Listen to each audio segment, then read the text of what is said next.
Okay, so we're going to do another example, and this is going to be time-lapsed pretty quickly. So this is actually about 5 times the speed. You can tell by the movement of my hand there, it's moving really fast.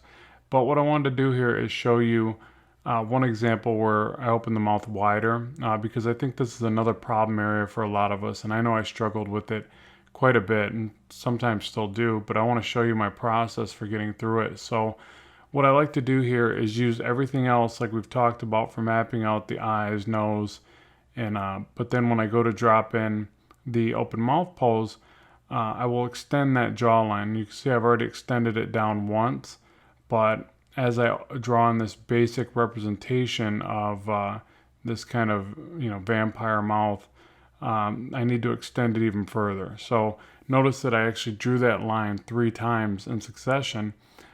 So what I want to really impart on you here is that if you get those basic forms in place, you can generally nudge your lines around and get the shapes you need to make it all fit cohesively.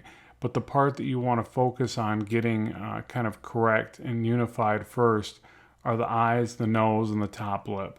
So that's at least how I work, and then I can generally see the other shapes as I work out from there. Now, if you're still a bit, what you consider a bit of a novice, you don't see these shapes fitting together as well yet, you might want to study more the Andrew Loomis method, and remember that I do have other classes on that you can check out. But it's basically just a combination of these things. So you have to learn some mapping techniques, measuring the distance between the eyes and where the mouth aligns to the eyes and things like that. But then you also have to learn how to utilize the basic shapes and elaborate from there. So I think that after a while, when you draw more and more and you develop more of these characters, you start to just kind of piece shapes together. It's like a jigsaw puzzle.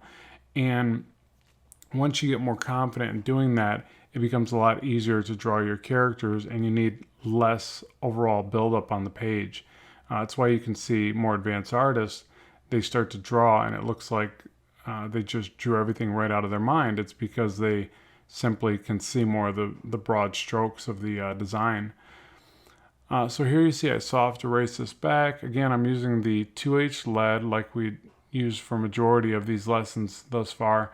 And you can still get a pretty dark line with it. You just have to press harder. But now I can go back into this design and I can really think about things like line weight, make things look a bit more clear, the look that I'm after as far as the design of the character. But really it's like, again, like I mentioned earlier, it's like drawing with shadows. You want to draw with line weight and with shadows at this stage, and you want to kind of allow yourself to stylize. So almost to the point where something is less detailed. And again, think of simplifications. So try to simplify what's on the page in front of you. And instead of drawing it with a lot of lines, try to convey it with maybe a bit more shadow in some lines. And I'm not saying that you don't want to incorporate lots of neat little lines into your work. If you have a heavy rendering style, which I kind of feel like I do, then I like a lot of lines. I like a lot of little details in my rendering, but I need to make sure that there's a certain amount of shadowing to kind of hold that all together and keep it cohesive. If not, those little lines get lost. So I've noticed when I take an illustration like this and I try to incorporate just a ton of lines and a ton of rendering without the shadows that I'm talking about, without the thicker line weights to hold it together, it just looks too soft, or it doesn't look like it really occupies space. The shadows are what give it that solid feel and vibe to the work. And I think that's really important for allowing your rendering to actually read properly anyways.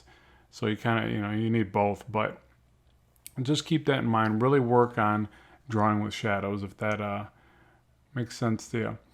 So here I'm just adding more of those little rendering lines. Again, I feel like there's enough kind of shading there where I can get away with that. Now, I will admit, I don't generally shade faces as much as I would shade like parts of the body and anatomy and things like that. So there is a little bit less of that.